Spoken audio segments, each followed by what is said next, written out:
Welcome to bring out. Oh, wait. There we go. Great start. Yeah. Awesome. Bring out your geek. We're talking. That's so bad. I'm sorry. We're talking Walking Dead issue number 54 tonight. 54. How about that? Very exciting. Some super creepy Alice Cooper eyes coming at me from right behind you. That's cool. I like it. You got Alice and Brent. I think we'll be. Oh, we got the Fire of Unknown Origin, Blue Oyster Cult on the other side. You got Alice and the cult. What more could you ask for? Fantastic. Not much, apparently.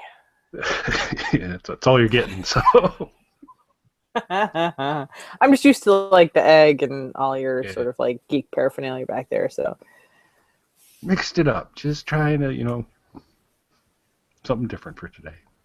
Gotcha. All right, issue number 54. Yes, indeed, with a cover of Abraham being all Abraham-y, doing what he does. Abraham-y. As that's like an adjective now. And a sandwich, maybe. Abraham-y. Abraham-y and rye. Pickle and cheese. Okay. Action covers.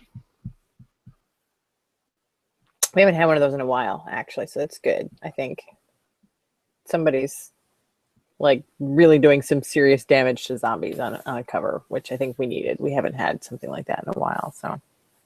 Yes, indeed.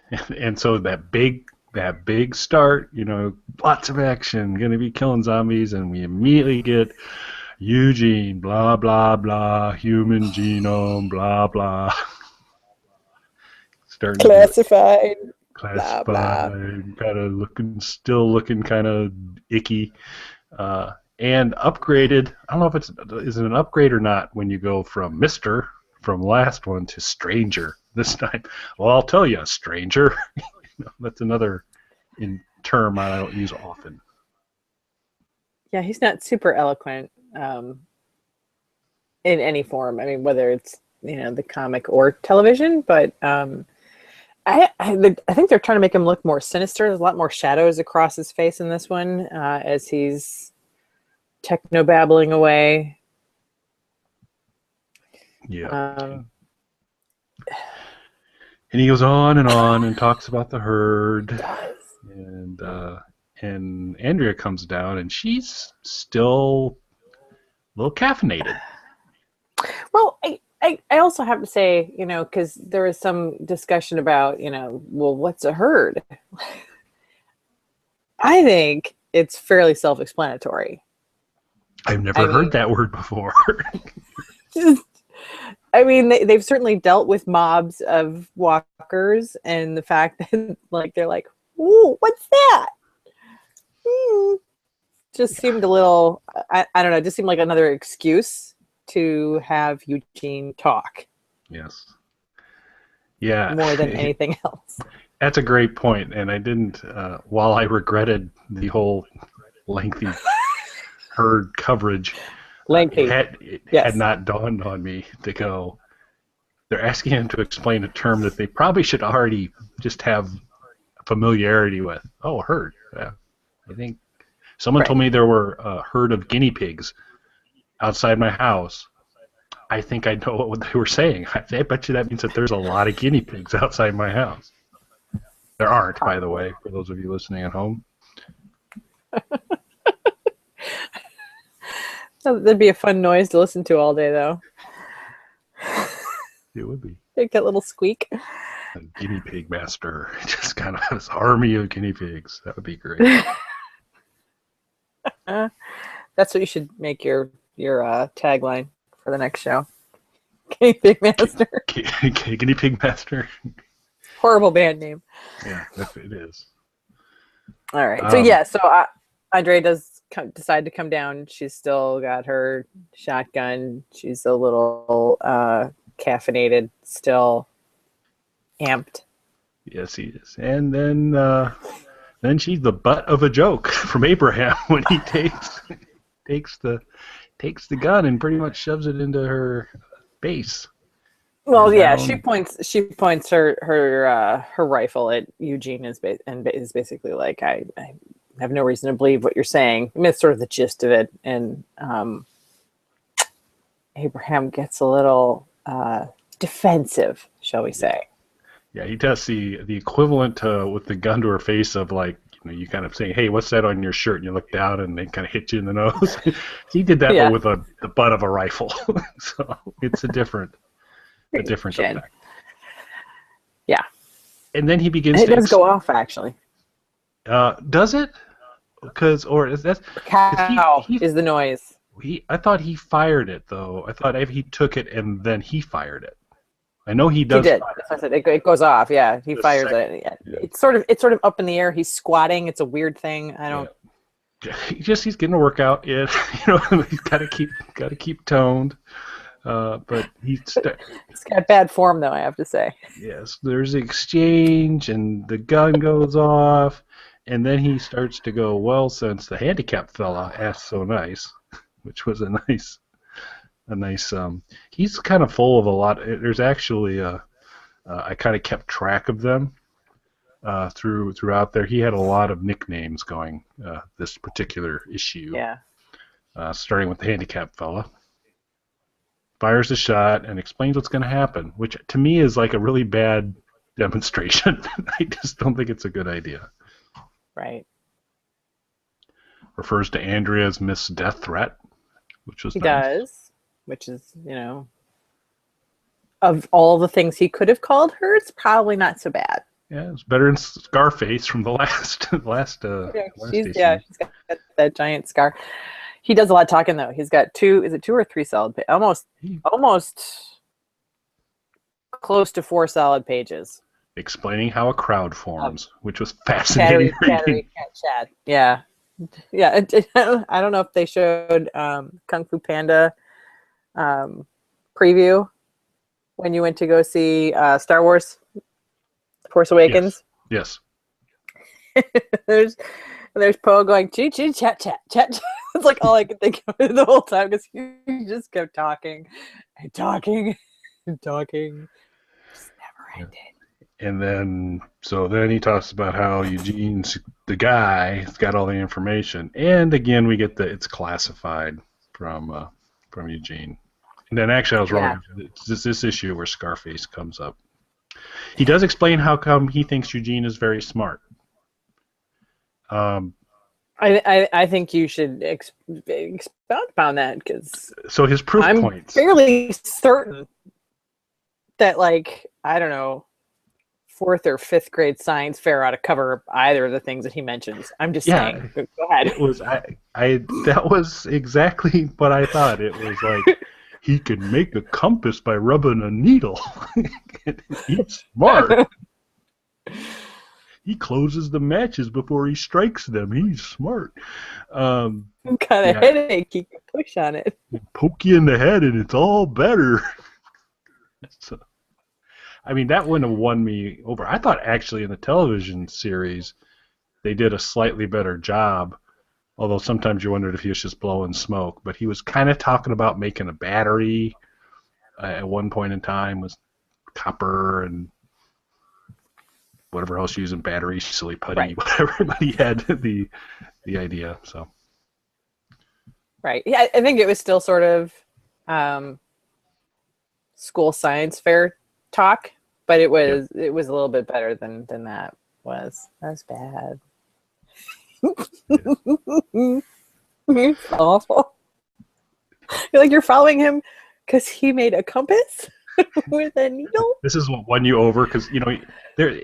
You gotta be honest, you saw, and he even kind of indicated, we saw him the first time, we thought he was a complete loser, and then the fact he made a compass using a needle won you over to this is Albert Einstein. I don't know. Right. I don't think Abraham's too smart, but he's good with nicknames because he throws out a Scarface on Andrea in there, and of course, to your point from when I thought Glenn was going blonde, and you mentioned he's kind of coming out of his cue ball face, calls him cue ball, actually makes an offer because he'd like a beer, makes an offer to cue ball, and it was kind of unpleasant. But they decided to stick around, and they said, we'll give up our weapons so we could just stay here and rest up. Right. Which they do. And then in the morning, I don't know exactly what Andrea's doing. It looks like maybe feeding a horse or something. I'm not entirely sure. I didn't quite understand bag is something she's dumping, and there's like a hoof. So I'm thinking it's feeding animals, but I don't know. And Abraham sort of apologizes. Yep. He's a problem solver. I did notice that he drops an awful lot of F-bombs in this. A lot. Negan Light. he's a proto Negan Light. Negan. Yes. Just a little. Larva Negan. Just kind of. This is what a 3-year-old Negan would sound like. 3-year-old Negan with a handlebar mustache. Yeah. A 3-year-old ginger handlebar mustache Negan. That's wrong.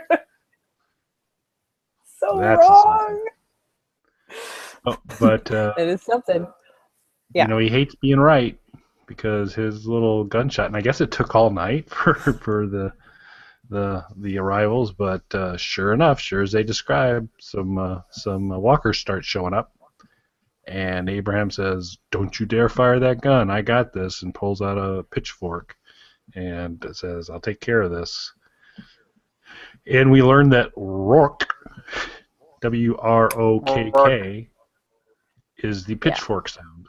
I did not know that, but that is the official pitchfork sound. Also, whump when it goes through the chest. It's work whump. Whump. Work whump. Yeah. Yeah. There's pitchfork. ram, shuck, rump, wud. Yes. Lots of magic words. There's a lot going on there. Yeah. So then, and throck when it goes through the face. Yes. Yeah, throck. Because in going through the issue, he hits one in the chest and goes down, and I was like, wait a second, that should not have resolved the issue, but it didn't. He came back and, I hadn't forgot about you, and then you get the head sound, which is nice. Yeah, he does it. SGLKK, because it's not you. It's SGLKK, and it goes right. He has a Bowie knife that goes right through the nose, like you do. right at the schnoz. Yeah, so it's just like 3 or 4 pages of zombie killing noises. A lot of pitchforking, a little bit of Bowie knifing. And declaration of it's not safe here. Yeah. Okay. Fair he enough. he calls them a lot of names too, which I think is kind of funny. There is one actually. There's one little tiny panel where you see this really disgusting the prongs from the pitchfork and his face, and it's sort of like very Freddy Kruegerish because you don't see actually the handle on the pitchfork. It's just the prongs, like the bloody, disgusting prongs, and that's the one where he says, "I didn't forget about you," and it's just these little 4 prongs, all gooey and nasty, poking up next to his face. Bloody, disgusting prongs, though. Great band name. There you go. There we go. And we got more thunk, wump, rock. Here we go. Yep. Blah blah blah. And everybody just stands there staring at him. Is he doing his Abraham thing? See, I was on the cover doing this. I had to get it in. So do it. And see, when you say Abraham, okay, so as we've discussed previously, this is the Good Ship spoiler. So if you haven't been watching the show, cut it off right now. Yeah. We probably should mention that again at the beginning of shows, just in case someone stumbles across it. To kind of say we have no spoiler control whatsoever, so you're gonna hear everything. That is true. When you say the Abraham thing, what I picture him doing is kneeling in the street. That's it. Yeah. Because he did that for hours. Ever. He was like a garden gnome. He was just there. Yeah, and that was like, so there's like planking, and then Abrahaming from the TV show is just kneeling down in the middle of a road. Exactly. And being mute. And looking sad. Dejected and sad. I'm sad. Yeah. So this is prior to that, so he's still sort of kicking butt and taking names and see, I watch my language. So far, good job. I do my best, folks. For those of you listening, I try and, hem Jeans in a little bit so she doesn't go all Negan on us. Go full Negan. But it's hard, but I'm here for you. So. Okay. So yeah, they say it's not safe there. They should go. They should go. And we get some more Rick Dale chat, which is always a treasure for me. Sit there and muse, and Dale says, I think we should go. And now we're still got more Rick. No, I don't make decisions anymore. So he's like a no commenting. Not gonna weigh in. If you think it's a good idea, we'll do it. Yeah, it's I think we should go. What do you think? I don't make decisions anymore. Dictatorship gone. And so yeah. Yep, and Maggie that's the end of that. Yep. And so they kind of getting ready, and Maggie is kind of angry and sad and wants to be out of the house. And I mean, she's lost a lot in a very short period of time here, and it's not going well for her. Her husband's making horrific hair choices. He doesn't look like Glenn at all. It's just, I don't, it's like, I married you, you had hair and normal, now you... Well, to be fair, they both shaved their head at the same time, so... Yeah. Well, okay. Still a bad idea. A bad idea. Yeah. So she wants to go, so they load up the truck. Yep. They just, it wasn't ever like, there's a moment, I think, where... Dale sort of like, I'll talk to everybody, and that actually doesn't happen. They just sort of glaze right over that. We assume it loading the truck. Yeah. So apparently it happened. Everybody said, "Yay, let's get the hell out." Yes. And you get a little bit of the whole Michonne Carl buddy stuff, a little back and forth. That Michonne says, "I'll ride with you guys," and Carl's like, "Hooray, hooray!" And so. Kind of, again, parallel to the TV show, that they've got a nice relationship going there too. So Michonne and Carl seem to be buds, which is nice.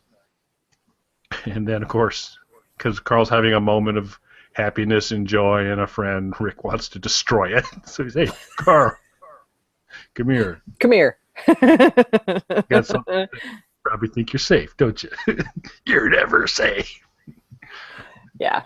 Yeah, I love the fact that there's several moments throughout the series of comics where anytime something serious is happening with Carl, he looks like the Lone Ranger. Because he's got that hat on. They did the shadow comes like this across his eyes, and it's just sort of like he's wearing this little like bandito mask.